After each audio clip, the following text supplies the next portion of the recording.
Dia borak rasa ni. Okey, dia dah pergi ke live sekarang ni ya. Kita boleh check. Okey, boleh check ke Facebook penerbit. Okey, saya check. Okey, ada. So saya copy link dan saya sebarkan. Okey.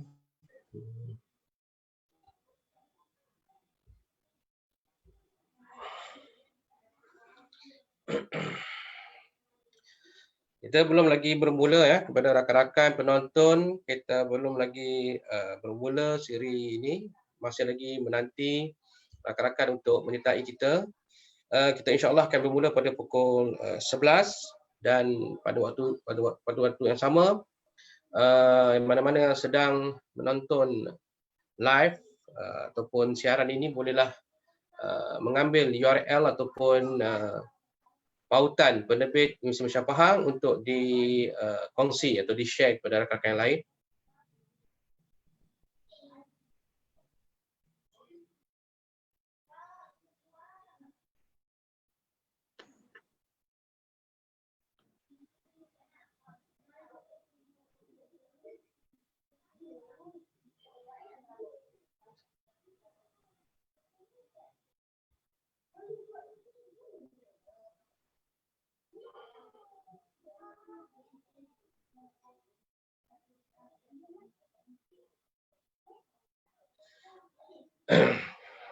Kita masih lagi menanti rakan-rakan untuk bersama-sama menyertai kita dan sekarang kita sudah pun ke udara di Facebook secara langsung, secara live dan boleh rakan-rakan yang sedang menonton sambil-sambil kita menanti waktu yang dijanjikan boleh bersama-sama untuk kongsikan link kita, penerbit kita kepada rakan-rakan yang lain. InsyaAllah kita ada dalam 5 atau 6 minit lagi sebelum kita mulakan.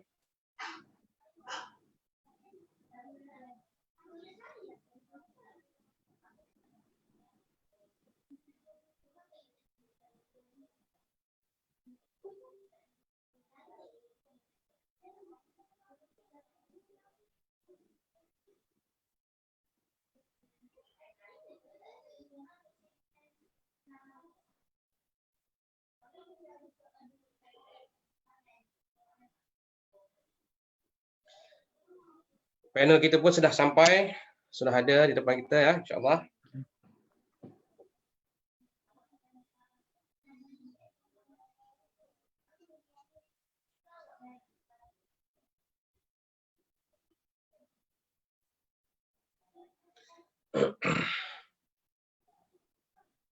Kita masih menanti rakan-rakan yang akan bersama-sama kita pada pagi ini.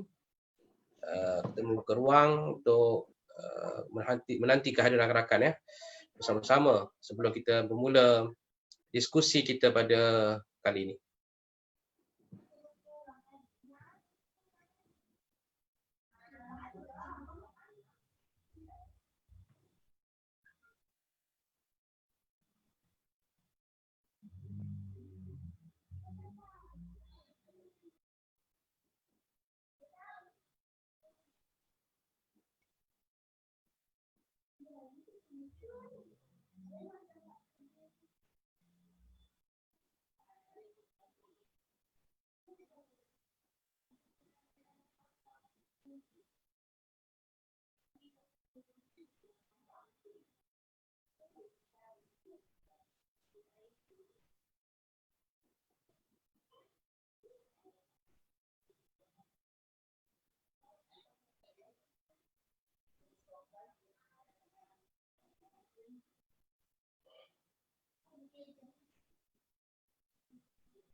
Kita masih menanti rakan-rakan untuk sampai mencecah satu view yang kita rasa sesuai, kita akan on kita punya majlis kita.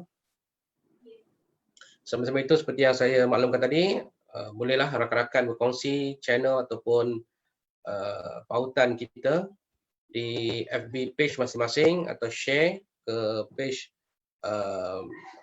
organisasi ataupun mana-mana page yang rasakan sesuai untuk kita berkongsi tentang ilmu ataupun perkongsian kita pada pagi ini ya.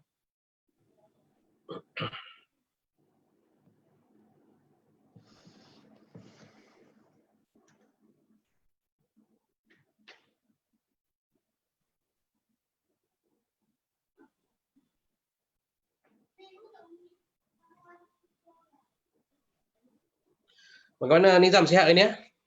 Alhamdulillah. Jazli sihat? Alhamdulillah. Kita berpuasa dalam keadaan apa nama ni, terhad, gerakan terhad. Banyak juga yang kita belajar.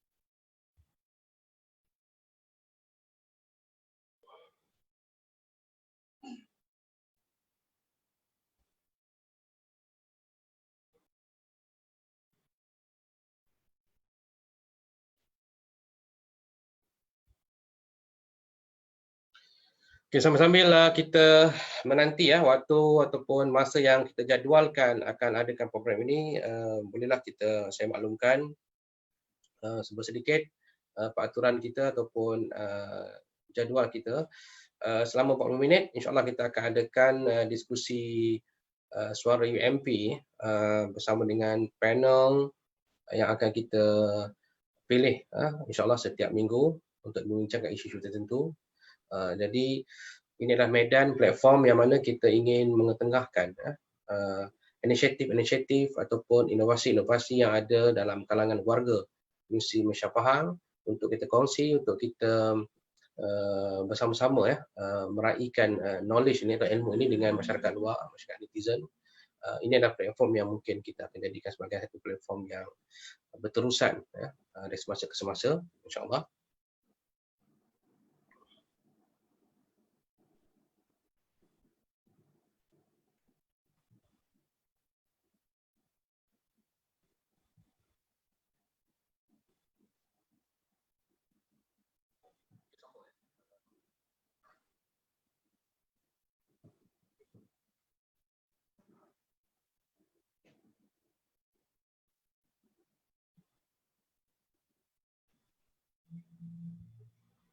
Okay, kita lihat ada UMP Holding pun sudah memberi komen.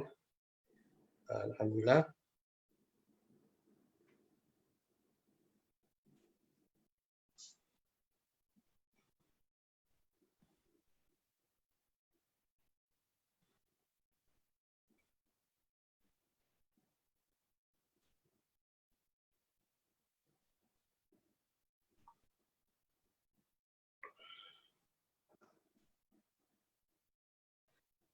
Sama-sama kita menanti ya.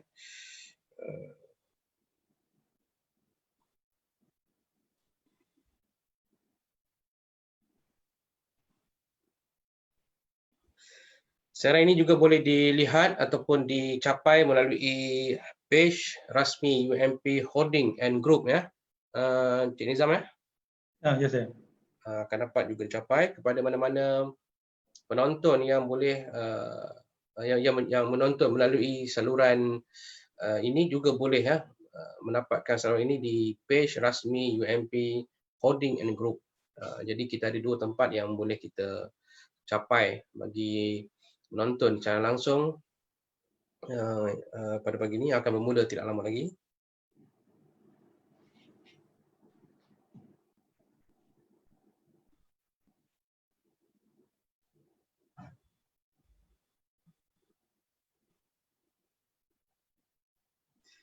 Siaran ini juga boleh dilihat ataupun dicapai melalui page rasmi UMP Holding and Group.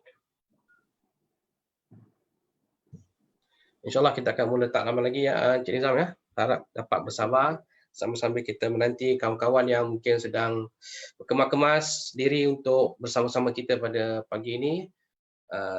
InsyaAllah kita akan bermula dalam seminit 2 minit lagi untuk bicara ataupun diskusi siri keempat kita pada pagi ini ya.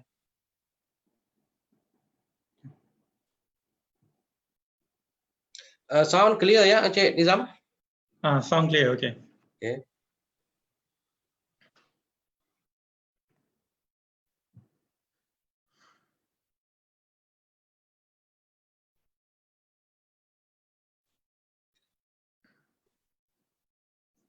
Untuk rakan-rakan yang lain ya yang tidak sempat menonton siri 1, 2 dan 3 boleh ke page penerbit News Malaysia Pahang untuk melihat siaran ulangan atau rakaman yang tersedia ya. Boleh lihat kembali pada 3 siri yang sebelum ini kita pertemukan dengan pelbagai latar belakang warga UMP. Boleh kembali melihat ataupun siar ulang balik mana-mana siri yang anda rasa terlepas, boleh kita lihat di page rasmi penerbit Universiti Malaysia Pahang.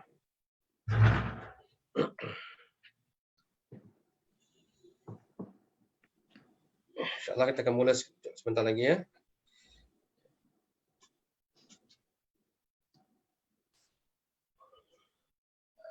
Boleh. InsyaAllah kita akan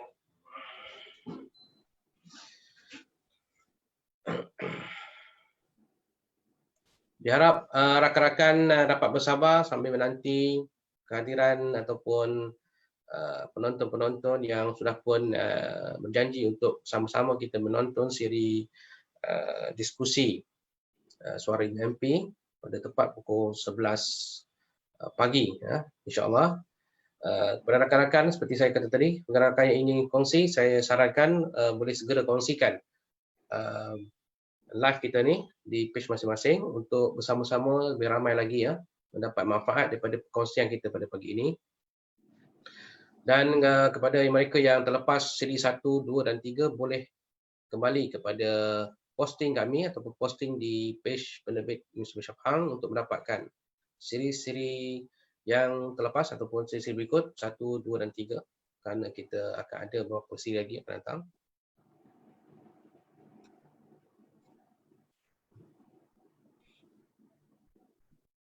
Okey, Reza kita boleh mula dah Reza.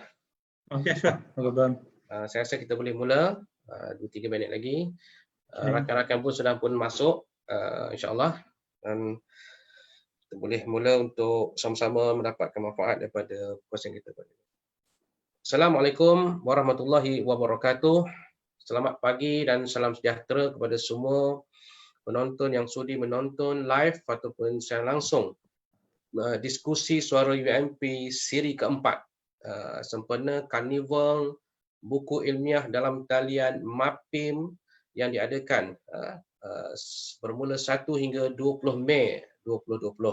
Jadi ini adalah merupakan inisiatif untuk meraihkan Karnival Buku Ilmiah yang selama ini diadakan dalam bentuk pesta buku di Kuala Lumpur. Tapi tahun ini kerana kita berhadapan dengan COVID-19, Pesta Buku Kuala Lumpur telah dibatalkan, maka MAPIM, Majlis Penerbit Ilmiah mengambil inisiatif untuk mengadakan karnival jualan buku dalam bentuk dalam talian. Jadi antara aktiviti-aktiviti yang diadakan adalah diskusi ilmu, ulasan buku dan pelbagai lagi aktiviti yang boleh diperolehi di laman page rasmi Facebook MAPIM, Majlis Penerbit Indonesia. Anda boleh mendapatkan buku-buku yang buku-buku ilmiah dengan harga yang murah, pelbagai aktiviti, pelbagai program yang telah dirancang dengan teliti bermula 1 hingga 20 Mei, termasuklah program yang kita adakan pada pagi ini, perkongsian ilmu. Dan anda juga boleh mendapatkan ya pelbagai jenis buku daripada seluruh universiti, penerbit-penerbit universiti dengan harga yang sangat istimewa. Semua itu dijual dalam bentuk atas talian atau dalam talian online ya. Jadi itu sebab kita merancangkan dunia dalam talian ini bagi meraihkan lagi rakan-rakan kita yang sedang berusaha untuk mengadakan pelbagai aktiviti sepanjang kita berada dalam PKP ini. Dan mungkin sampai ini juga kita akan kekal dalam keadaan seperti ini dengan norma baru ataupun suasana kelaziman yang baru.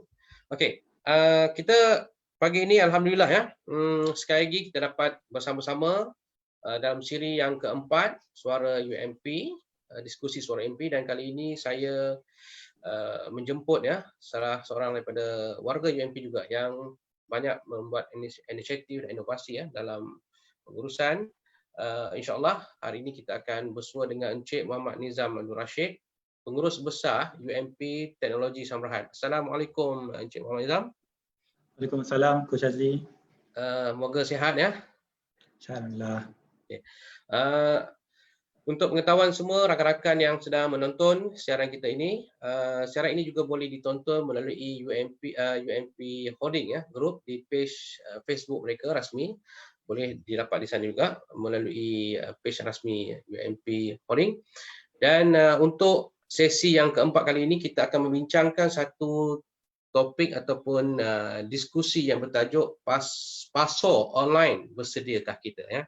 Satu tajuk yang kadang-kadang ada yang bertanya ke saya, apa maksud PASO PASO dan pasar tu, ada beberapa rakan-rakan yang WhatsApp. Okey, kali ini kita akan cuba membincangkan apakah yang inisiatif yang dah dibangunkan oleh UMP Teknologi Samrahat yang merupakan anak syarikat di bawah UMP Holding ya, Encik Nizam.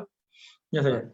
Sebelum itu saya ingin memperkenalkan juga ya, saudara ataupun Encik Muhammad Nizam ni adalah bekas staf di Jabatan Pendidikan Inovasi Universiti Shah Pahang sebelum dipinjamkan ya di bawah UMP Holding untuk menjadi pengurus besar di UMP Teknologi Samrahat. Maka PASO online ini adalah satu inisiatif ya. Encik Nizam, saya nak mengambil ruang untuk bertanya lah untuk soalan yang pertama ataupun round yang pertama kita ni. Saya baru-baru ini ada terbaca lah di media sosial ya, yang mana beberapa netizen memuji ataupun memberikan gambaran yang positif kewujudan PASO online ya yang dilakukan oleh UMP Teknologi Samrahat. Mereka mengatakan bahawa UMP ke depan ya bagus, satu inisiatif yang baik. Jadi saya pun agak teruja ya, walaupun ada dapat sikit maklumat sebagainya. Mungkin hari ini saya dapat bersua dengan orang yang menguruskan perkara ini. Dan boleh Encik Nizam berikan sikit gambaran awal dulu. Okay, apa perlu tak kita ni sekarang ni zaman COVID ini ya, sebelum kita pergi ke pasar online ni, sekarang ni orang dah bercakap e-commerce, digital lah, online. Okay, apa senario yang berlaku dalam konteks perniagaan khususnya dalam bentuk online? Silakan Encik Nizam. Okey, terima kasih Coach Azli. Pada dasarnya sekarang, sebagaimana yang kita maklum dalam 2 bulan kebelakangan ni, dia ada satu anjakan yang I would say dia berlaku secara tiba-tiba. Of which tiba-tiba kita ada pandemik COVID-19 yang mana dia merubah banyak perkara. Dan antara perkara yang dia ubah adalah tiba-tiba kita ada terma penjarakan sosial. Kita ada terma kita punya pergerakan perlu dihadkan. So somehow apa yang berlaku adalah pandemik COVID-19 ni dia bertindak sebagai pemangkin untuk lebih memacu ataupun memecut pendigitalan operasi dan juga pendigitalan kita dalam banyak perkara dalam hidup. So sebelum kalau saya boleh kongsikan, dia sebelum COVID-19 comes into picture pun actually pendigitalan tu dia dah berlaku. Dia dah berlaku kerana dari segi, contohnya dari segi teknologi, yang hardware-nya, dia dah ada hardware yang sedia. And then dia punya software dah semakin banyak software yang reliable dan juga efisien. Dan juga dari segi yang paling penting adalah dari segi penetrasi digital penetration di antara masyarakat. Sebagai contohnya, kalau saya boleh kongsikan, saya akan kongsikan dengan lebih detail lah. Sebentar lagi saya akan kongsikan beberapa fact and figures yang untuk membantu penerangan. Cumanya kalau saya boleh kongsikan yang paling utama, daripada sekitar 32 juta rakyat Malaysia, kita mempunyai pengguna internet sebanyak 26.6 juta. So which translate kepada kepada sekitar 83 ke 85% pengguna internet daripada penduduk Malaysia sendiri. Mana luas dia punya pasaran ya? Dia punya pasaran tu luas. Sebelum ni sekiranya pengguna internet tu kurang, jadi kita akan ada masalah untuk kita mengadaptasikan pendigitalan dalam kita punya online grocery online and others.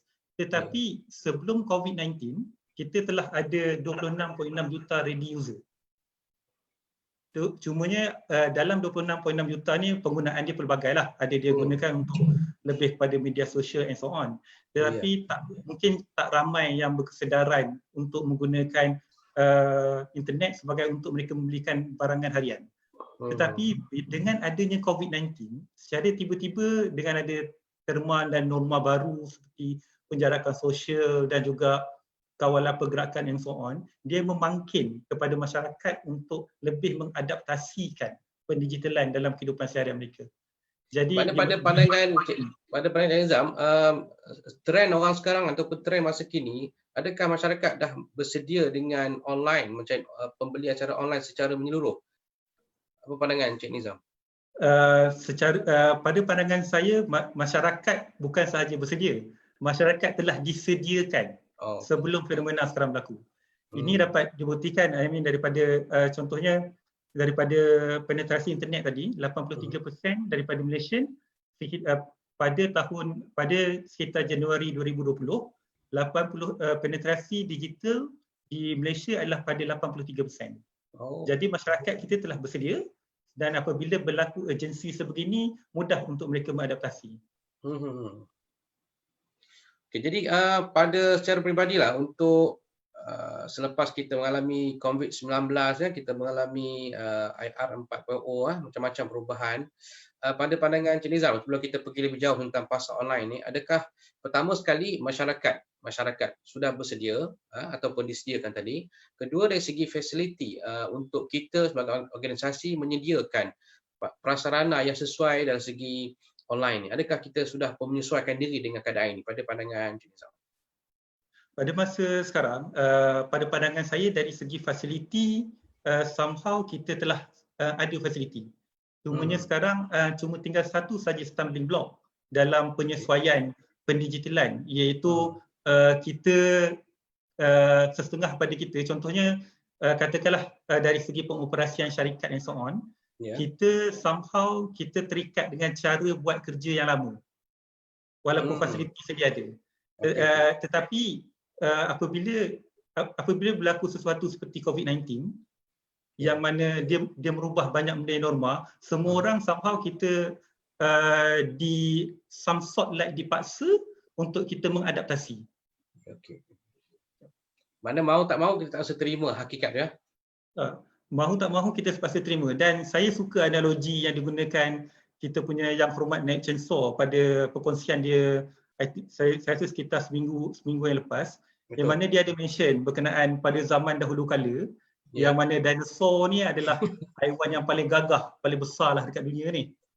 And then somehow bila berlaku malapetaka, perubahan iklim and so on, dinosaur walaupun dia gagah dan dia kuat, tapi dia tak dapat menyesuaikan diri dengan perubahan di sekelilingnya. Apa yang berlaku adalah dinosaur pupus.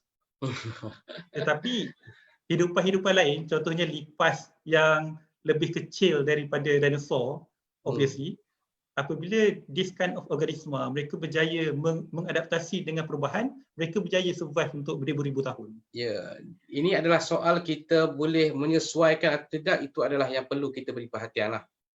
So saya lihat senario yang telah digambarkan oleh Encik Nizam tadi bersesuaian dengan apa yang inisiatif telah dilakukan, iaitu pasar online kan. Jadi mungkin di sini masyarakat luar, masyarakat warga UMP sendiri yang mungkin mengetahui lebih lanjut apa yang sedang dilakukan oleh UMP Teknologi Yang Berhad berkenaan tentang pasar online ni. Boleh Encik Nizam, kalau ada bahan-bahan nak di-share pun kita sediakan, kita maklumkan di sini boleh. Okay, terima kasih Coach Azli. So it is an honor for me to share this platform pasar online with the audience. Cuma sebelum saya pergi kepada perkongsian berkenaan pasar online, saya mohonlah untuk saya cerita sikit berkenaan UMP Teknologi Sdn Bhd. Jadi kita dapat gambaran lebih jelas berkenaan apa itu UMP Teknologi. So pada dasarnya UMP Teknologi Sdn Bhd, kami adalah anak syarikat di bawah UMP Holdings. Yang mana UMP Holdings adalah dipunyai 100% oleh Universiti Malaysia Pahang. Jadi kalau kita tengok salah silah keturunan tu, UMP Teknologi ni kira cucu lah kepada UMP. Jadi kami bertindak sebagai keluarga, kita bertindak beroperasi itu secara kekeluargaan. Kekeluargaan. Yang mana dalam operasi kita, kita bukan sekadar menyasarkan kepada mendapat keuntungan semata-mata. Tetapi kita juga membantu untuk merealisasikan visi Universiti Malaysia Pahang untuk mengkomunitikan teknologi dan kepakaran daripada UMP. Oh, okey. Jadi pasar online pada dasarnya adalah jawapan dan juga inisiatif daripada UMPT bagi pihak Universiti Malaysia Pahang terhadap pendigital COVID-19, terhadap isu COVID-19. Okey. Yang mana kita akan bantu dalam rantaian makanan. So seterusnya maknanya pasar online ini adalah respon daripada apa yang berlaku pada COVID juga sebenarnya. Apa yang berlaku pada COVID pandemik ini? Pasar online adalah respon kepada apa yang berlaku di COVID. Cumanya pasar online dia bukanlah tiba-tiba ada. Dia adalah, dia punya asalnya daripada sebab dekat belah UMP Teknologi, kami ada establish kami punya ladang fertigasi. Yang mana di dekat ladang fertigasi tu kita ada tanaman lah, kita ada sekitar 15,000 polybag. Dan bila kita buat ladang fertigasi, kita pun somehow kita jadi petani. Jadi kita dapat menyelami kesukaran yang dihadapi oleh petani-petani, khasnya petani kecil apabila mereka mahu memasarkan produk mereka. Contohnya kalau saya boleh tarik perhatian Coach Azli dan juga pendengar, kan sebelum ni kita ada dengar lambakan sayur-sayuran dibuang. One of the reason adalah kerana petani-petani ni sama ada dia tak ada channel, tak ada ruang.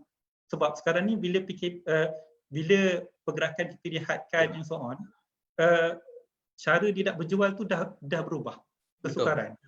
Dan kalau itu yang pertama. Yang keduanya, kalau saya boleh kongsikan, dari segi petani-petani pun, sebelum ni kami ada jual, contohnya kami ada jual terung. Dan terung ni ada dua grade lah, grade A dan grade B. Grade A harga dia 1 kilo pada RM3.40. Dan grade B dibezakan dengan contohnya bintik sikit ataupun ada bentuk kurang cantik sikit, dia terus jadi grade B. Grade B pula harga dia adalah pada 70 sen per kilo. Jadi ada kesukaran dari segi petani sebab mereka tak ada ruang sama ada jual kepada peraih ataupun tidak kan. So beza ada RM3.40 dan RM30 mereka terpaksa terima. Jadi bila COVID-19 berlaku, kami di UMP Teknologi kami menyesuaikan untuk satu bukan sekadar untuk pemasaran produk kami, tapi juga kami buka ruang dan platform untuk bantu komuniti setempat untuk mereka memasarkan melalui pasar online kepada lokal. Maknanya dia bukan hanya tujuan keuntungan sebenarnya semata, tapi dia ada agenda di sebalik tu untuk membantu masyarakat, membantu organisasi. Yang saya nampak begitu. Keuntungan memanglah apabila kita menjalankan perniagaan, keuntungan adalah satu elemen yang kita perlu ambil kira. Tapi dekat pasar online dia lebih daripada itu. Keuntungan juga membawa manfaat kepada komuniti sekitar kita lah. Betul, itu antara agenda yang. Jadi kenapa perkataan pasar? Adakah dia istilah orang Pahang ataupun macam mana idea tu jadi, Cik Wan Nizam? Yang pasar online ni ideanya sebab lepas kita brainstorm. Kita brainstorm sama kita, and then we are looking at macam kita nak benda yang sound sketchy dan benda tu orang dengar je orang faham, orang tahu benda tu apa. So memandangkan kita ni pun dalam nama kita ada Pahang, dalam nama Universiti Malaysia Pahang. So we found that why don't kita terjemahkan, kita naikkan budaya ataupun dialek pada Pahang, iaitu pasar. Yang berbau masuk pasar. So dari situlah kita dapat pasar online. Jadi one day, katakanlah pasar online ni dia berkembang dan dapat memanfaatkan masyarakat daripada negeri lain ataupun peringkat antarabangsa contohnya, orang akan tanya apa itu pasar. And then dia jawapan akan jadi pasar adalah logat Pahang untuk pasar. Dia secara tak langsung dia mempromotkan identiti negeri Pahang sendiri sebenarnya. Exactly. Okey, boleh Cik Nizam terangkan lebih detail bagaimana pasar online ni bergerak dan sebagainya, mungkin kita nak kongsikan di sini bersama rakan-rakan kita di luar. Okey, terima kasih Coach Azli. Dengan izin, saya akan kongsikan satu PowerPoint slides yang saya ada sediakanlah untuk mudahkan pemahaman. Okey, Coach Azli boleh nampak paparan ke? Boleh. Nampak? Okay. So basically berkenaan fasa online, pertama sekali saya nak tarik perhatian lah dari sudut, kalau katakanlah kita cakap kalau kita nak get into perniagaan tu, kita nak tahu perniagaan tu dia boleh berkembang ataupun tidak kan. So di sini saya kongsikan senario global berdasarkan data pada tahun 2018 berkenaan pertumbuhan e-commerce berdasarkan bidang. Okay. Jadi kalau kita tengok slide sini, daripada kiri adalah yang pertumbuhan paling sedikit dan yang menuju arah panah tu adalah pertumbuhan yang paling banyak. Okay. So seperti mana yang kita maklum, kalau kita tumpukan dekat bahagian warna hijau yang online grocery, pada tahun 2012 dia punya global value dia cuma pada 21 bilion USD. Okay. Dalam masa 5 tahun, jumlah tu naik 2 kali ganda kepada 41 bilion. Dan dianggarkan pada 94 bilion pada tahun 2022. Ini adalah anggaran tanpa mengambil kira pandemik yang COVID-19 yang berlaku. Jadi pada pandangan saya, berdasarkan perkara ni, dia sama ada kebarangkalian untuk mencapai this figure adalah tinggi ataupun untuk mencapai lebih daripada nilai pasaran berkenaan. Jadi dia punya persoalan yang persoalan seterusnya yang datang adalah kenapa online grocery ni diunjurkan sebegitu? Kenapa dia punya pembesaran tu sedemikian? So slide seterusnya saya boleh kongsikan senario di Malaysia. Sebagaimana yang saya kongsikan tadi dari segi pengguna internet di Malaysia. Pada tahun, kalau kita tengok pada point nombor 2, the number of internet users in Malaysia increase sebanyak 919,000 di antara tahun 2019 ke tahun 2020. Dan internet penetration di Malaysia adalah pada 83%. Dan seterusnya dari segi social media users in Malaysia, the number of social media users in Malaysia increased by 1 million between April 2019 to January 2020. Dan social media penetration in Malaysia stood at 81% in January 2020. So apa yang ditunjukkan adalah dia nampak pertumbuhan dalam e-commerce dia berkadar terus dengan pertambahan adaptasi the platform internet oleh pengguna. Jadi ini adalah yang contribute.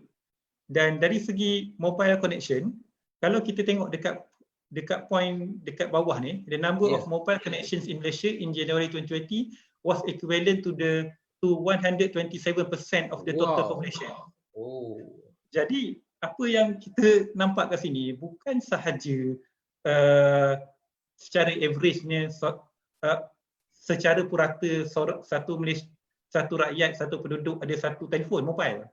Secara purata seorang tu ada lebih daripada satu. Jadi that's why dekat pasar online apa yang kita buat adalah kita sesuaikan dengan untuk pesanan and so on, semua boleh digunakan melalui mobile platform. Mana sekarang ni segala aktiviti tu digunakan melalui mobile. Tak perlu laptop sebagainya. Tak perlu laptop. Kita just ada borang tempahan dan boleh tempah melalui borang berkenaan. So seterusnya berikut adalah kalau saya ambil senario di Malaysia, sumber daripada Accenture. So kalau kita tengok dekat per capita digital purchase, pada tahun 2017 nilaian adalah $74 per buyer di Malaysia. Tapi kalau kita tengok pada 2022 diunjurkan pertambahan sebanyak RM70.20 iaitu pada 144.20. Betul. Jadi itu menunjukkan betapa dari segi pendigitalan, dari segi kegunaan harian ni dia akan sentiasa berkembang. Dan seterusnya adalah dari segi trends dan juga drivers lah.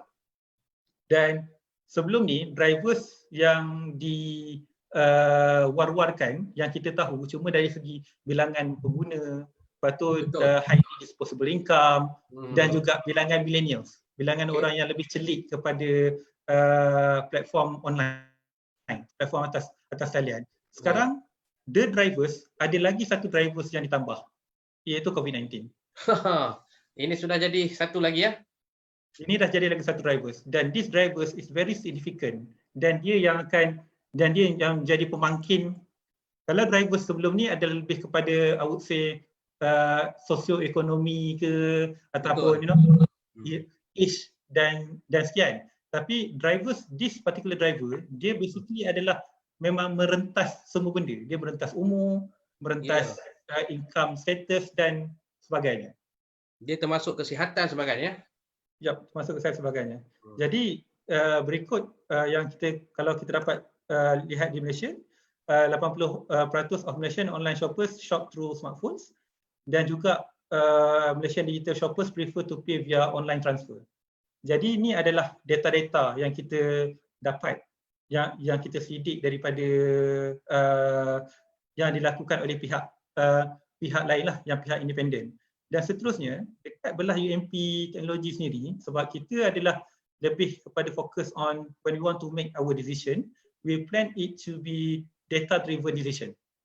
Jadi apa yang kita buat, kita ada jalankan tinjauan kepada quite a number of respondent untuk kita tengok dari segi respon masyarakat, keperluan masyarakat sendiri kepada kepada platform seperti pasar online. Jadi apa yang kita dapati adalah daripada kita buat perbandingan antara penghantaran terus dan juga keluar beli sendiri. Kita dapati walaupun keluar beli sendiri persentage dia dah tinggi pada 58.8%, tapi dia punya perbezaan tu dia tak lari jauh dengan responden yang prefer untuk penghantaran terus ke rumah. So dia 58.8% versus 41.2. Dan seterusnya kita dapati kita tengok juga dari segi kekerapan pembelian sayuran dan buah, dan kita dapati responden kebanyakannya memang kalau dia nak beli pun dia beli sekali 2 kali je seminggu. One of the reason sebab kekangan masa and so on untuk ke pasar raya. Dan ini yang paling menarik. Bila kita dapati, kita cuba tengok dari segi mindset untuk pembayaran cash ataupun pembayaran online, kita dapati 65.5% daripada responden dia prefer untuk buat online payment. Jadi dia secara automatik apabila seorang tu prefer untuk online payment, somehow dia translate kepada dia punya digital literacy. So it is easy for us for platform like pasar online to get these adopters. Betul. Ya, dan seterusnya yang ni pun saya punya hipotesis awal, kami punya hipotesis awal masa kami buat survey adalah orang kalau nak bayar rider tu punya cost and so on, dia macam somehow apa nama tu, dia akan cakap lagi murah lagi bagus, kalau tak bayar pun tak apa kan. Betul. Tapi basically bila kita dapati dari segi responden, kebanyakan daripada responden dia somehow 45.6% dia tak kisah untuk bayar bergantung kepada kuantiti dan nilai pembelian. Jadi kita nampak trend yang of which sebab when it comes to online platform, dia akan ada platform yang pembelian dan jualan, dan dia ada lagi satu platform delivery. One of the bottleneck adalah kalau pembeli kita tak nak tanggung cost delivery and so on kan. Tapi dari tinjauan yang kita buat, kita dapati memang most of them they are fine to pay for the delivery. Maknanya tidak ada masalah untuk bayar sebenarnya, itu bukan isu. Jadi masalah untuk bayar kerana nilai yang ditawarkan oleh platform dan mekanisme tu kepada kehidupan mereka. Right. So seterusnya di pasar online apa yang ditawarkan adalah penjimatan masa bagi pelanggan untuk dapatkan keperluan, penghantaran terus keperluan pasar ke rumah, dan juga sayur-sayuran dan buah-buahan segar dari sumber tempatan yang lestari. Sebab kita fokus kepada pembekalan dari kita punya komuniti. Maknanya produk ini diambil terus daripada kita punya rakan strategi kita ataupun kita sendiri ada ramai vendor-vendor. Pada masa sekarang dekat belah UMP teknologi sendiri kami punya ladang fertigasi lah, tapi cuma 2 jenis sayur, iaitu kacang panjang dan juga timun. Tapi kami bekerjasama dengan rakan strategi iaitu Pharma, dan juga kami sedang develop vendor-vendor daripada komuniti setempat untuk kami kumpulkan sumber-sumber sayur-sayuran yang segar dan dari satu segi dia dapat berikan harga yang lebih adil lah kepada vendor-vendor yang setempat berkenaan. Okay. Okay. So seterusnya kalau saya boleh share sikit, ni adalah pasar online dan kami punya plan adalah untuk pada masa sekarang kami punya fokus pada digital punya platform dan we look forward in future to integrate more and more technology into the into the platform. Okay. Ini adalah contoh yang kita ni dan langkah penggunaan pasar online pun basically adalah mudah iaitu klik link pesanan, isi borang pesanan online. Seterusnya kami akan menerima pesanan dan arahan melalui aplikasi WhatsApp dan seterusnya pembayaran dan bayar bukti bayaran seperti biasa. Pesanan dia akan datang pada setiap hari Selasa dan Jumaat. Mana runner ni runner daripada UMP Holding sendiri ataupun pass pada vendor? Runner kita pass pada vendor. Yep.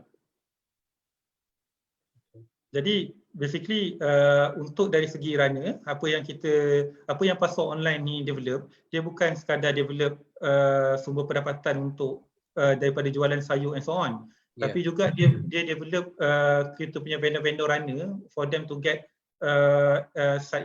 additional income. So at this point of time kita punya sasaran yang kita cover yang cover oleh pasar online adalah di sekitar Kuantan, sebagaimana yang saya boleh kongsikan lah. Kuantan dan Kota. Oh, ini servis ataupun kawasan-kawasan yang dikena pastilah untuk perkhidmatan pasar online Yap. Ini adalah kawasan-kawasan yang kita kena pasti dan kita cover untuk penghantaran lah. Okay. Yep. So basically itulah sebuah sedikit berkenaan pasar online yang saya boleh kongsikan lah. Okay. Dan boleh like Facebook kami pasar online.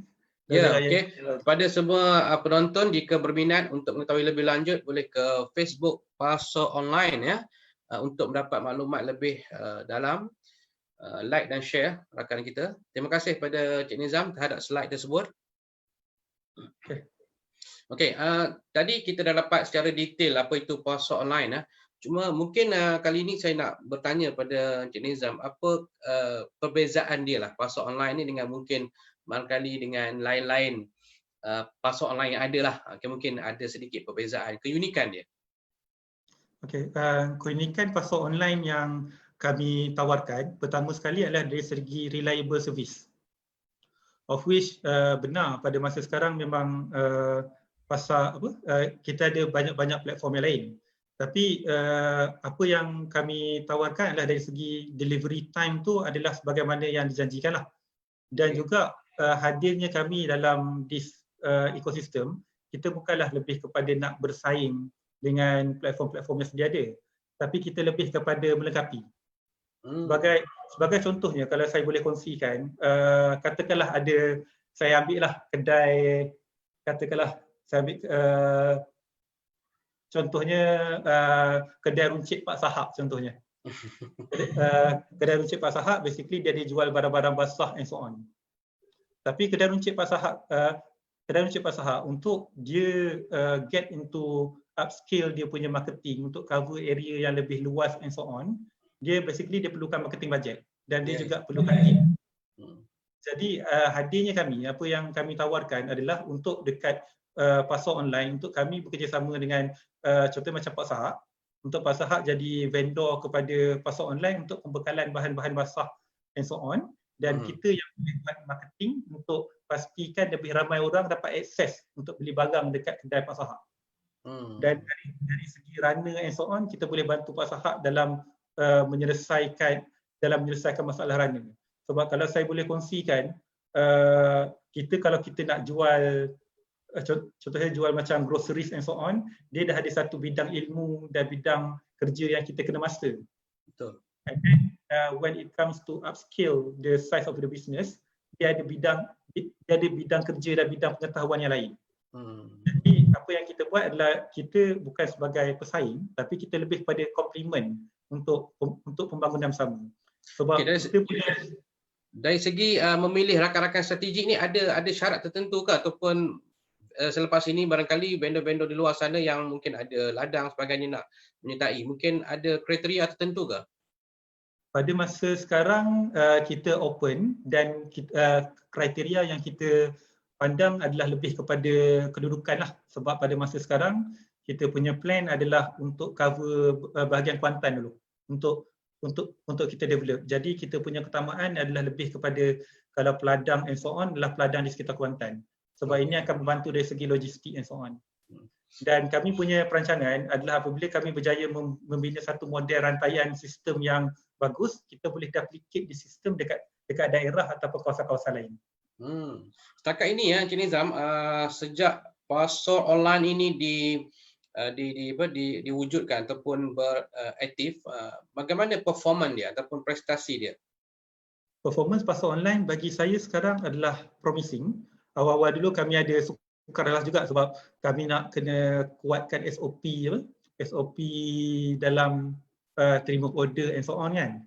Cumanya kalau dari segi monetization, kita boleh kata kita baru mula sekitar lebih kurang sebulan 2 bulan. Dan kita seminggu delivery kita adalah 2 kali, dan setiap kali deliver tu kita deliver dalam 30 pesanan macam tu lah. Oh, okay, alright. Di sekitar Kuantan. So I think dekat Kuantan kita nampak lah dia punya kita nampak dia punya trend dan the promising of the business dan juga of the system. Dari segi prospek masa depan, kalau Encik Nizam boleh berikan sedikit expectation ataupun jangkaan bagaimana masa depan pasar online ni, trend ke ataupun dia hanya sekadar waktu COVID saja? Pasar online basically dia adalah again yang saya mention tadi, walaupun dia adalah jawapan kepada COVID-19, tapi dia bukan tiba-tiba ada. Dia adalah continuation daripada aktiviti kita sedia ada, iaitu ladang fertigasi. Jadi pada masa hadapan pasar online dia akan terus ada dan dia akan berkembang.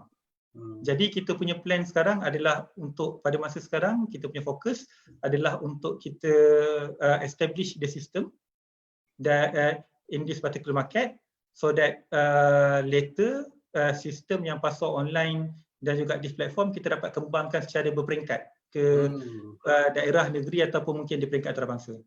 Apa lagi penambahbaikan yang mungkin barangkali di bawah UMP teknologi ini akan lakukan terhadap pasar online? Okay, penambahbaikan basically I would say dari segi data analytics adalah something yang memang kami akan look into.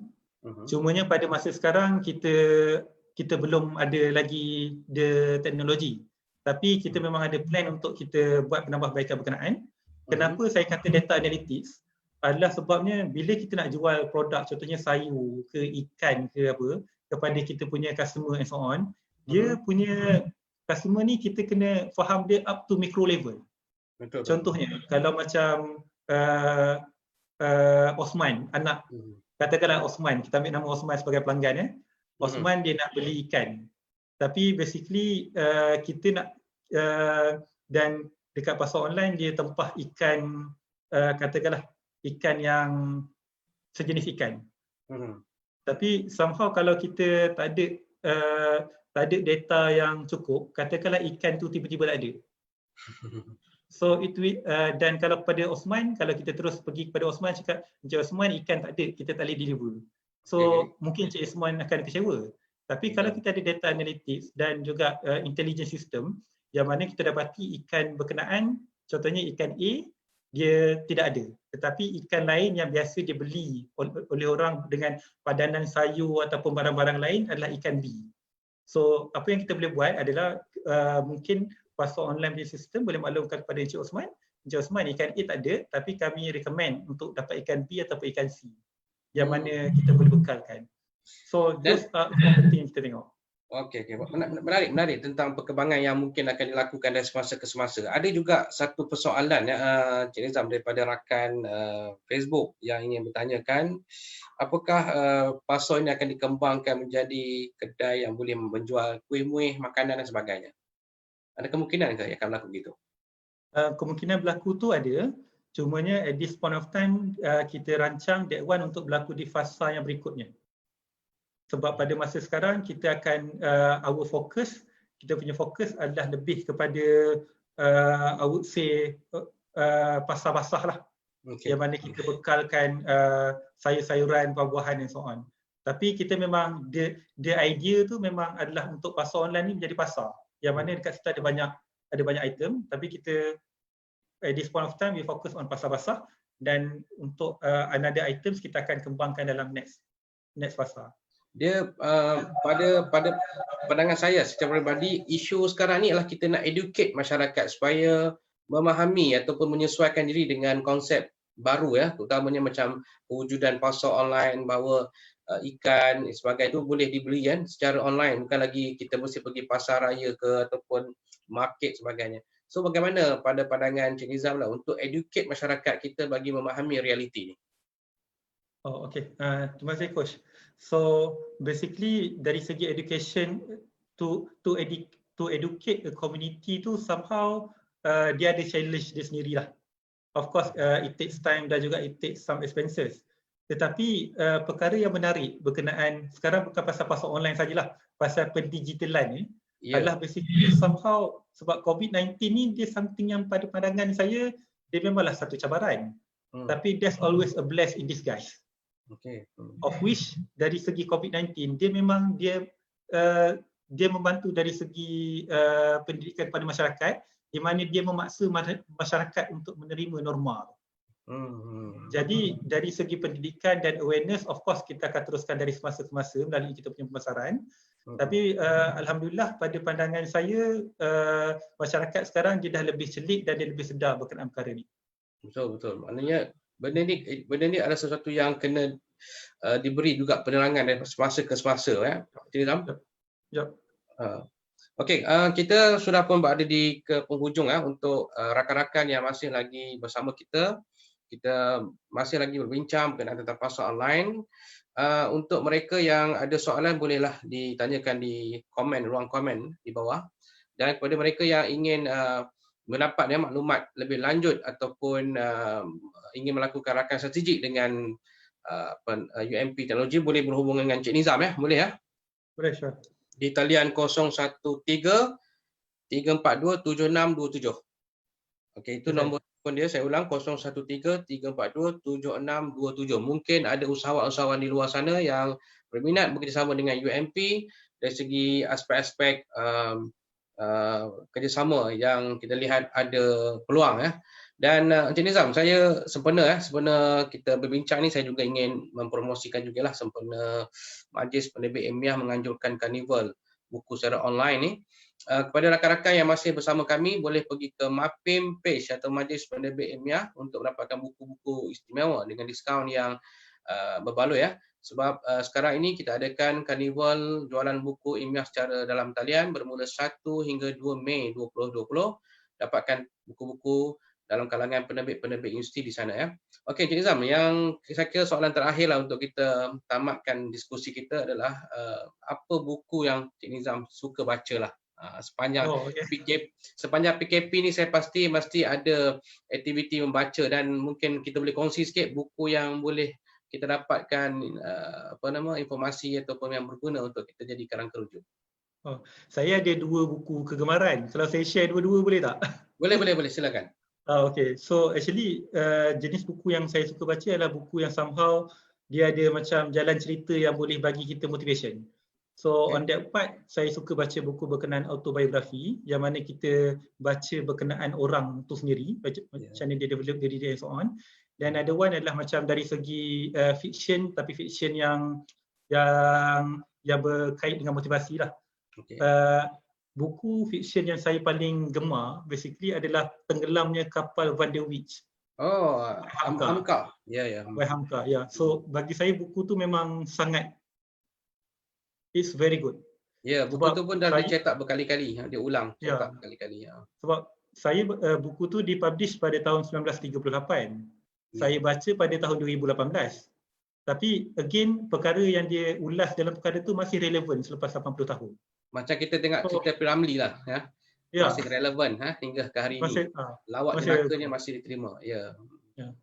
Dan buku kedua yang saya boleh kongsikan adalah Iron Ambition by Mike Tyson. Dia basically Iron Ambition ni seperti mana yang kita tahu, Mike Tyson ni dia sangat sinonim dengan sukan tinju lah.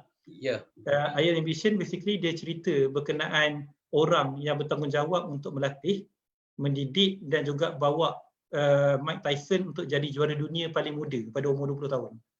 Iaitu dia punya coach, nama dia Coach D'Amato. Okey. So basically dalam buku Iron Ambition by Mike Tyson ni, kita dapat tengok betapa budak yang jenis yang street fighter yang dekat Brooklyn yang orang kata tak ada masa depan, dah belum tentu boleh dewasa sebab mungkin akan mati awal and so on, somehow dibangunkan bakat oleh seseorang untuk dia menjadi legenda dalam dunia, dalam sepak tinju. So it's very inspiring. Okey. Dia buku-buku yang memberi inspirasi kepada kita Encik Nizam . Alright, terima kasih kepada Encik Nizam, pengurus besar UMP Teknologi Syam Berhad yang sudi bersama kita 40 minit bersama suara UMP siri keempat. Kepada rakan-rakan yang menonton, saya mengucapkan sekali lagi terima kasih kerana meluangkan masa bersama kami. Kepada mereka yang melihat ada peluang bekerjasama dengan UMP Teknologi Syam Berhad, bolehlah menghubungi Encik Nizam ataupun boleh pergi ke laman web UMP Holding untuk mendapatkan informasi yang lebih.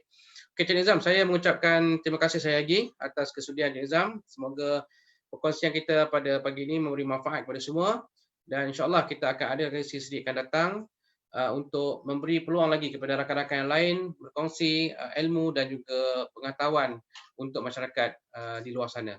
Dengan itu saya sudahi dengan wabillahi taufik wa hidayah. Wassalamualaikum warahmatullahi taala wabarakatuh. Waalaikumsalam.